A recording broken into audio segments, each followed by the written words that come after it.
D'office, les conjoints de fait qui seront les parents d'un enfant né ou adopté après le 30 juin 2025 seront automatiquement soumis au régime d'union parentale.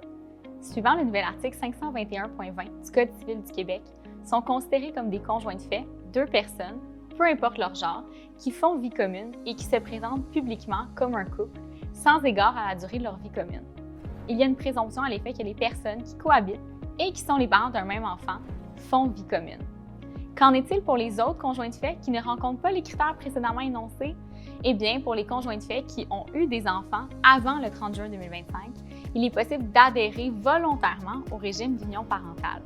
Ceci s'avère un choix, lequel peut s'exercer par voie d'acte notarié ou encore par voie contractuelle en présence de deux témoins. Il suffit dans ce dernier cas de prévoir une entente écrite à l'effet que les conjoints acceptent de se prévaloir des dispositions du régime d'union parentale.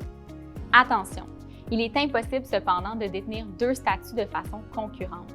Ainsi, pour être en union parentale, vous devez être libre de tout lien de mariage, d'union civile ou d'union parentale antérieure.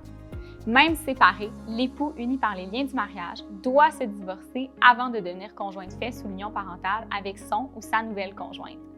Pour que l'union parentale se forme, vous devez donc être soit célibataire, incluant le fait d'être en union de fait précédente, être divorcé ou être veuf.